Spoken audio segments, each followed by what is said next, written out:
E aí pessoal, bom dia, boa tarde, boa noite, boa madrugada, tá tudo bem com vocês? Vamos lá, turma, no gás, sem parar. Turma, a gente tá vendo então a parte final mesmo das penas, e agora é mesmo das penas. E aí a gente passa, depois de ver algumas súmulas, a gente passa a falar de medida de segurança nesta aula. E aí a gente já viu algumas súmulas do STJ e agora a gente vai ver a súmula 693 do STF. São as súmulas mais importantes sobre o nosso assunto. E diz assim: não cabe habeas corpus contra a decisão condenatória à pena de multa ou relativa a processo em curso por infração penal a que a pena pecuniária seja a única combinada. O que é isso? Você sabe que o habeas corpus é um remédio constitucional que está previsto no artigo 5º, inciso 68 da Constituição Federal. E aí, todo mundo diz assim: professor, eu vou falar muito que o habeas corpus, mandado de segurança, é um remédio constitucional, só que eu não entendo. Por que remédio constitucional? Porque é o seguinte, a Constituição, ela não só te deu direitos, a Constituição te deu, além dos direitos, te deu instrumentos judiciais para que você possa efetivar, para que você possa fazer valer esses direitos. Então a Constituição, ela não só te deu o direito à liberdade de informação, até a informação do poder público, como ela te deu também o habeas data para ter a informação do poder público. A Constituição não só te deu o direito de ir e vir, mas ela trouxe também o habeas corpus para remediar, daí porque o remédio constitucional, eventual ameaça ou eventual lesão a este teu direito de ir e vir. O habeas corpus, portanto, cabe para quase tudo no processo penal. O habeas corpus, que aí também é matéria de processo penal, mas como não custa nada, o habeas corpus cabe para quase tudo no processo penal. O habeas corpus cabe, por que cabe para quase tudo? Porque o processo penal, ele mexe com o teu direito de ir e vir. Então o habeas corpus cabe para trancar inquérito policial, o habeas corpus cabe para trancar ação penal, o habeas corpus cabe para quando tu for preso ou tá ameaçado de ser preso, cabe para tudo, praticamente.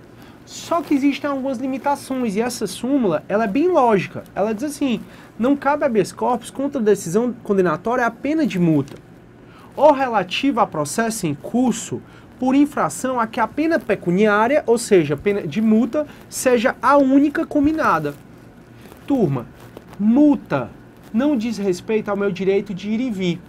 Ah, professor, mas se eu pagar a multa eu não vou ter dinheiro para pagar o ônibus. Não, multa não diz respeito ao teu direito de ir e vir. Portanto, quando já extinta a pena privativa de liberdade, portanto, quando a tua única pena combinada foi multa, ou quando a infração combina só pena de multa, não está em questão o teu direito de ir e vir. Portanto, dessa forma, não cabe habeas corpus. É o que diz a súmula 693. E aí a súmula 471 do STJ vai dizer: os condenados por crime hediondos ou assemelhados ou equiparados cometidos antes da vigência da Lei 11.464 de 2007 sujeitam-se ao disposto no artigo 112 da Lei de Execução Penal para a progressão de regime. A súmula 471 do STJ, ela está trabalhando com algo que a gente já falou, que eu já discuti isso com vocês. É exatamente sobre a progressão de regime. Nós vimos que antigamente a lei dos crimes hediondos ou equiparados dizia que quem cometesse crime hediondo ou equiparado e fosse por ele condenado tinha que cumprir regime integralmente fechado. Só que em 2007, o artigo 2º da lei dos crimes hediondos foi tirada a palavra integralmente fechado e foi colocada inicialmente fechado. E disse, em 2007, por essa mesma lei disse: olha, condenado por crime hediondo ou equiparado pode progredir de regime, desde que cumpra 2/5 da pena se ele for primário ou 3/5 da pena se ele for reincidente. E quem fez isso, ou seja, quem tirou a palavra integralmente, botou inicialmente no artigo 2º, e quem disse que podia progredir por crime hediondo ou equiparado por 2/5 da pena ou 3/5 da pena, foi exatamente essa lei 11.464 de 2007. Só que eu já falei para vocês que essa lei é uma lei pior para o réu. Ela é uma lei que agrava a situação do réu. E você pergunta: professor, peraí, antigamente não permitia que progredisse de regime. A nova, essa lei 11.464 de 2007, ela permite que seja que o crime hediondo ou equiparado possa haver progressão. Como é que ela é pior? ela é pior porque a lei antiga era inconstitucional. Se a lei antiga é inconstitucional, então ela não existia. É um ato nulo. Dessa forma, o que a súmula está dizendo para a gente é que se eu cometo crime hediondo ou equiparado até essa lei, eu vou ser regulamentado pelo artigo 112 da LEP, da Lei de Execução Penal, que é aquele que permite a progressão de regime, bastando você cumprir 1/6 da pena, seja primário, seja reincidente. Então, quem cometeu crime hediondo ou equiparado até a vigência dessa lei, 11.464 de 2007, progride, seja primário, seja reincidente, bastando cumprir 1/6 da pena. Só para os crimes hediondos ou equiparados cometidos após esta lei, é que você vai progredir de pena cumprindo 2/5 se você for primário ou 3/5 se você for reincidente. A gente já conversou. A súmula 471 está só ratificando algo que a gente já trabalhou. Súmula 341 do STJ. A frequência a curso de ensino formal é causa de remissão de parte do tempo de execução da pena sob regime fechado ou semiaberto. Professor, mas isso aí você já tinha explicado. A remissão, e remissão com cedilha, ela pode ser feita pelo trabalho ou pelo estudo, ou seja, a cada 3 dias trabalhados ou 3 dias estudados, eu tenho direito a acrescentar 1 dia na minha pena. É como se eu passasse 4 dias. E o estudo, lembre bem, são 12 horas divididas em no mínimo 3 horas. Ou 3 dias. 12 horas de estudo dividido em no mínimo 3 dias. Pois muito bem, essa súmula ela é antes da alteração da LEP, que a alteração foi no ano passado. Essa lei 341 do STJ, ela é antes da alteração da LEP. Que a LEP antigamente só permitia a remissão pelo trabalho. Só que a jurisprudência ela se pacificou que vale tanto pelo trabalho como também pelo estudo. Hoje não há mais necessidade dessa súmula porque já está na lei. Mas antes não estava na lei, por isso que essa súmula existe. Tudo bem? Beleza. Súmula 269 do STJ. É admissível a adoção de regime prisional semiaberto mesmo aos reincidentes. Porque a gente viu que o artigo 33, parágrafo 2º, diz que se o cara for reincidente, o regime é o fechado dele. Aí diz a súmula 269. É admissível a adoção do regime prisional semiaberto aos reincidentes condenados a pena igual ou inferior a 4 anos, se favoráveis às circunstâncias judiciais. Essa súmula 269, então, ela está simplesmente ratificando que a gente também já trabalhou, até na aula passada a gente revisou, que o juiz pode fixar o regime inicial mais gravoso ou mais brando do que a pena aplicada permitir, desde que haja motivação idônea.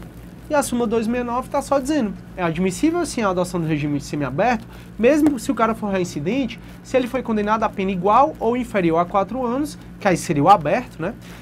E ele não fosse reincidente, se favorável às circunstâncias judiciais.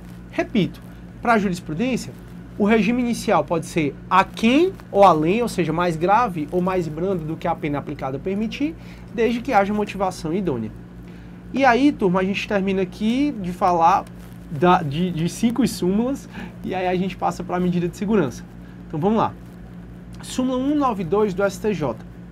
Compete ao juiz das execuções penais do Estado a execução das penas impostas aos sentenciados pela Justiça Federal, Militar ou Eleitoral, quando recolhidos aos estabelecimentos sujeitos à administração estadual. Aqui é uma matéria de competência e, portanto, é matéria de processo penal. Mas sabe por que essa súmula está dizendo?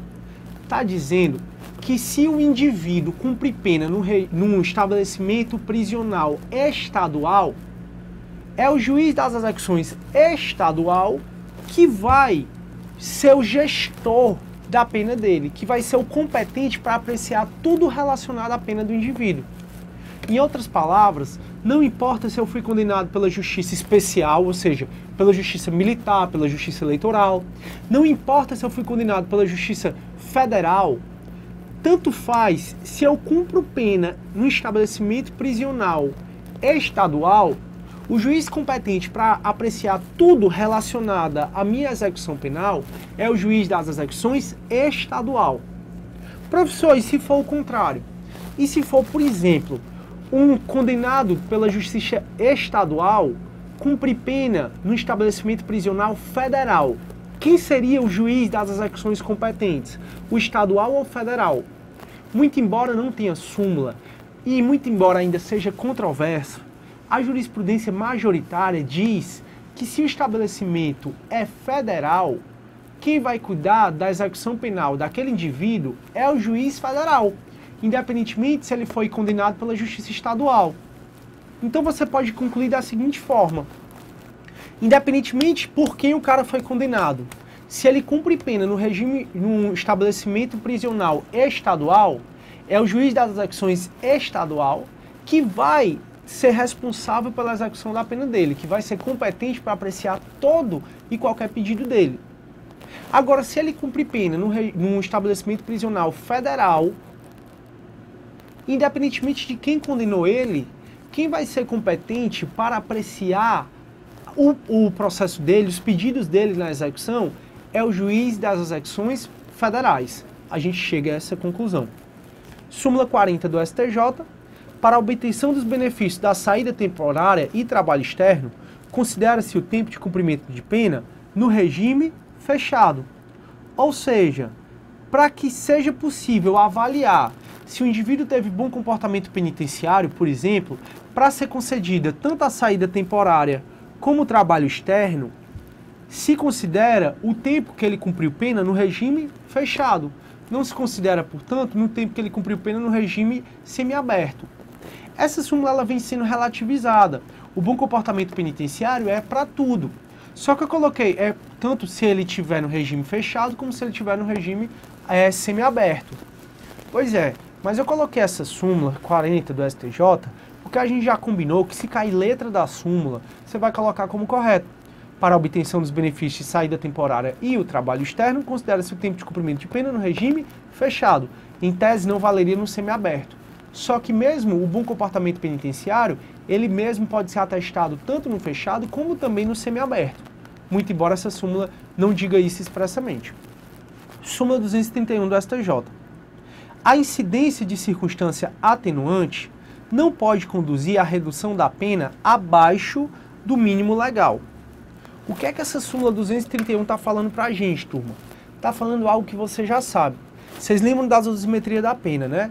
São 3 fases que o juiz da condenação tem que passar para saber quanto de pena privativa de liberdade aquele condenado vai ter que cumprir.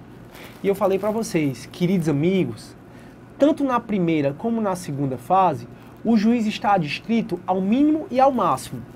Isso significa que tanto na primeira como na segunda fase, o juiz não pode fixar a pena nem menos do que o mínimo, nem mais do que o máximo. Tanto na primeira como na segunda fase, o juiz, então, não pode fixar a pena nem menos do que o mínimo, nem mais do que o máximo. A súmula 231 está falando em relação à segunda fase.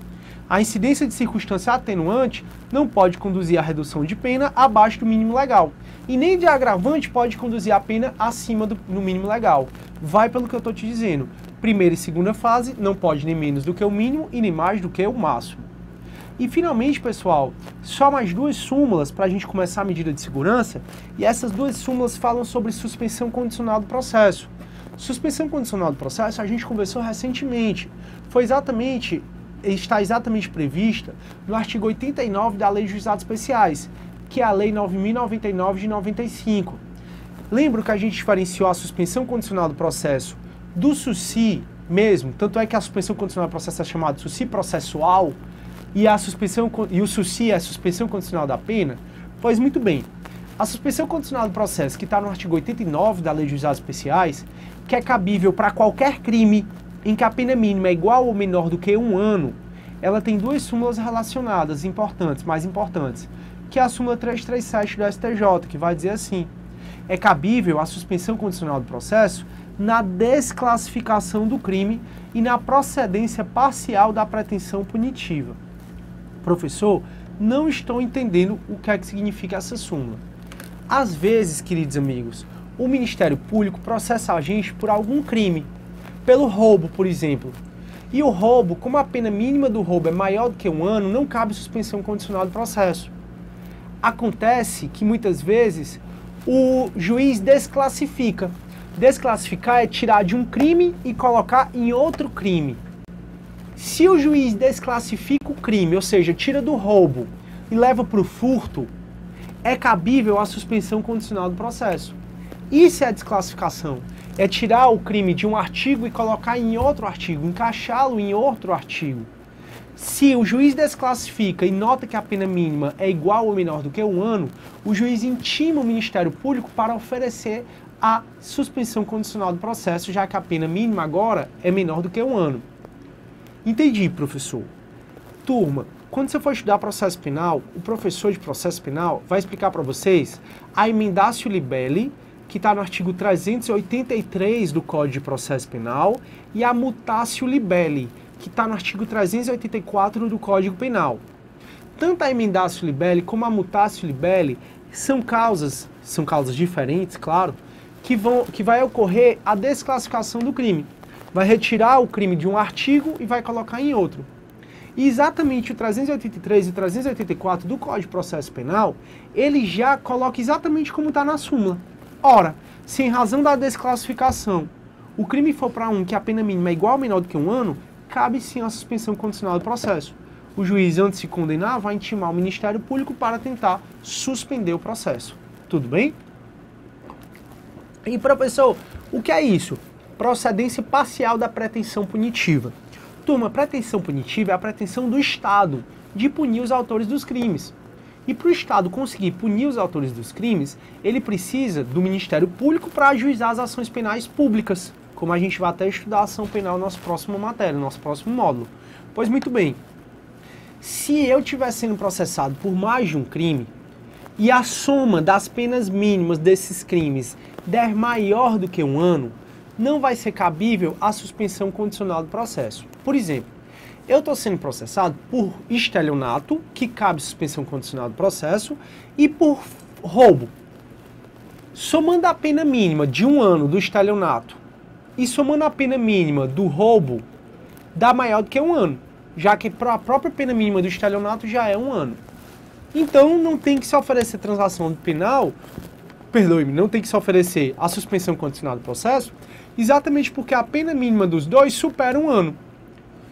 Mas aqui está dizendo o seguinte, no caso de procedência parcial da proteção punitiva, ou seja, eu estou sendo processado por esses dois, como a pena mínima dos dois dá superior a 1 ano, então não é possível a suspensão condicional do processo. Acontece que o juiz me absolveu do roubo e ficou só o estelionato. E o juiz nota que estelionato é possível a suspensão condicional do processo. Então, no caso de procedência parcial da pretensão punitiva, eu estava sendo processado por 2 ou mais crimes e o juiz, ele me absolveu por alguns, de forma que o que sobrou, a pena mínima, é igual ou menor do que 1 ano, cabe suspensão condicional do processo. É exatamente o que a súmula 337 do STJ está dizendo. É cabível a suspensão do processo na desclassificação do crime e na procedência parcial da pretensão punitiva. E, finalmente, súmula 243 do STJ vai dizer assim: o benefício da suspensão do processo não é aplicável em relação às infrações cometidas em concurso material, concurso formal ou continuidade letiva, quando a pena mínima combinada, seja pelo sistema somatório, seja pela majorante, ultrapassar o limite de 1 ano. Foi exatamente o que eu acabei de falar para vocês. Se eu estou sendo processado por mais de um crime, independentemente do concurso, seja material, seja formal, seja continuidade delitiva, se eu estou sendo processado por 2 ou mais crimes, independentemente do concurso, se a soma mínima das penas, se a soma das penas mínimas der superior a 1 ano, não cabe suspensão condicional do processo. Então você só analisa, não analisa o tipo de concurso de crimes que eu vou responder. E você já sabe que eu já expliquei concurso formal, material e continuidade delitiva. Independentemente do concurso, você olha só para os crimes. A pena mínima dos crimes é superior a 1 ano? Sim, a pena mínima dos crimes é superior a 1 ano. Então não cabe suspensão condicional do processo. Fechou, galera? Beleza. E finalmente a gente entra em medida de segurança. Turma, a gente então tem que começar com o começo. E a gente começa perguntando qual é o conceito de medida de segurança. Qual é o conceito de medida de segurança? Turma, a medida de segurança, ela é aplicada para aquelas pessoas que não têm imputabilidade ou têm uma imputabilidade reduzida. Professor, não entendi o que é que o senhor está falando. Então vamos lá. A medida de segurança, ela é uma espécie de sanção penal. Você pode botar aí já o conceito. A medida de segurança é uma espécie de sanção penal aplicada para quando o indivíduo é inimputável, ou para quando o indivíduo é semi-imputável.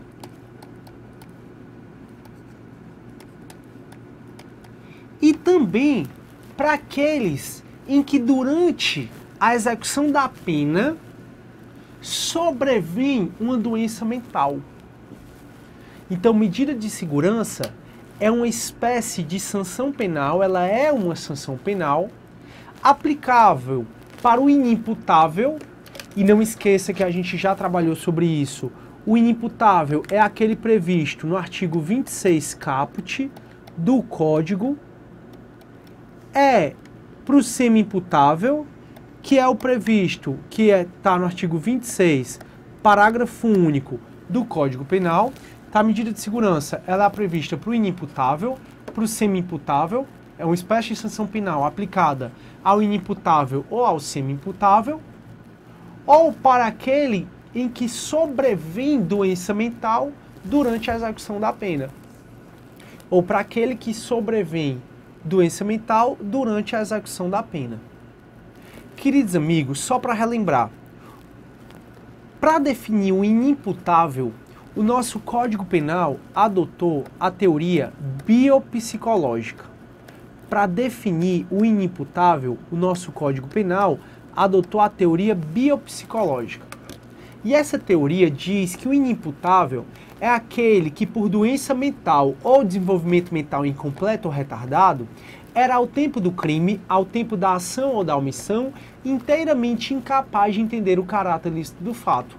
O cara, por um distúrbio mental, era inteiramente, no tempo do crime, inteiramente incapaz de entender o caráter lícito do fato. Quando vai alguém acusado por algum crime ou suspeito de algum crime, e ele chega na televisão e fala assim: eu não lembro de nada. Pessoal, eu já sei que muito provavelmente aquele indivíduo foi orientado pelo advogado a dizer que não lembra de nada. Como foi o caso, por exemplo, daquela enfermeira que espancou o cachorrinho, que jogava o cachorrinho na parede, que chutava o cachorrinho, não sei se vocês lembram. Quando ela foi para a televisão, ela falou: eu não lembro de nada do que aconteceu, não lembro de absolutamente nada. Pois muito bem, quando ela fala não lembro de nada, ela quer dizer que ao tempo do crime, ao tempo da ação ou da omissão, ela era inteiramente incapaz de entender o caráter lícito do fato. Ela era inteiramente, não tinha discernimento nenhum. Agora, quando... Aí pronto, ela prova o primeiro requisito. E como é que ela vai provar que ela é doente mental ou tem um desenvolvimento mental incompleto ou retardado? Turma, ela vai provar por meio de remédio de tarja preta, por meio de consultas com psiquiatras, de que ela tinha depressão, tinha alguma esquizofrenia, algum distúrbio. Aí ela consegue se livrar da condenação. Porque quando a gente estudou o inimputável do artigo 26 caput, eu disse que o inimputável, ele sofre a chamada absolvição imprópria. E o que é a absolvição imprópria? A absolvição própria é aquela que o juiz absolve e o cara tá livre. Agora, a absolvição imprópria é aquela que o juiz absolve, mas impõe medida de segurança.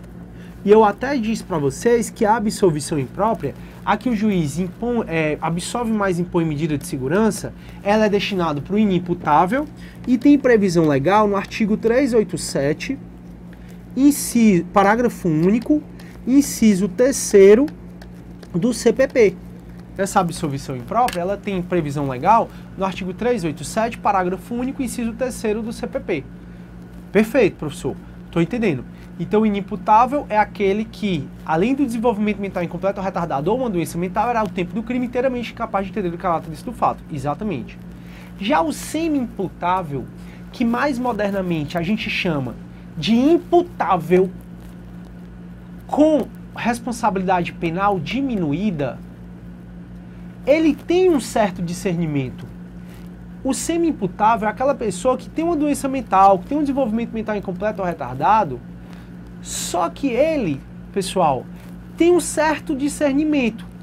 Não tem um discernimento tão lúcido como eu, como você, mas não tem um total discernimento como o inimputável. Ele está no meio termo. E aí, para o semi-imputável, eu disse para vocês que ele era condenado. Era condenado, mas o juiz aplicava o sistema vicariante. Vicariante ou unitário.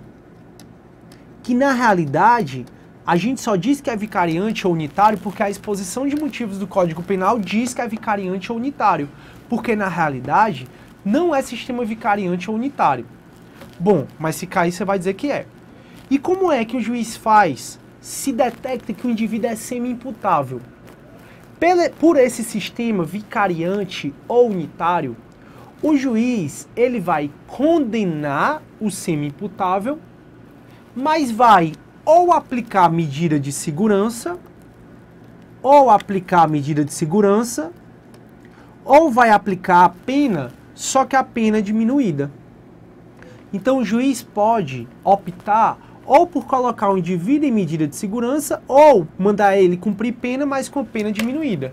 Vocês já sabem que pena é uma coisa, medida de segurança é outra. Sanção penal é um gênero com duas espécies, as penas e as medidas de segurança. Pois muito bem, pessoal. Então, nesse caso do semi-imputável, o juiz condena e dependendo se o juiz acha que ele deve se curar, ou dependendo de o juiz achar, não, na época ele era meio doido, assim, ele não tinha um discernimento completo, mas agora eu tô vendo que ele tá bem. Então o juiz, dependendo se achar que o cara tem que se curar daquela doença mental, ou se o cara já se curou e agora vai cumprir pena, o juiz pode optar ou aplicar a medida de segurança, ou aplicar a pena diminuída. E isso é uma discricionariedade do juiz. É o que a gente chama, aspas, de sistema vicariante ou unitário, em que o juiz condena o semi-imputável e aplica a medida de segurança ou aplica a pena diminuída. Tudo bem até aí? Então a medida de segurança ela é aplicada a um tipo de sanção penal aplicada para o inimputável, para o semi-imputável ou para aquela pessoa que sobrevém doença mental durante a execução da pena. Eu disse para vocês que às vezes era até comum de quando o presidiário chega no presídio, ele começa a comer cocô, começa a passar cocô nos braços, no corpo, começa a se fazer algumas vezes de doido, exatamente porque se durante a execução penal sobrevém doença mental, simplesmente o indivíduo vai ser transferido do estabelecimento prisional para a medida de segurança. E a medida de segurança, como a gente vai ver, consiste na internação ou no tratamento ambulatorial. Pessoal, para não quebrar o raciocínio, eu vou ficar por aqui até a próxima aula. Tchau, tchau e tudo de bom.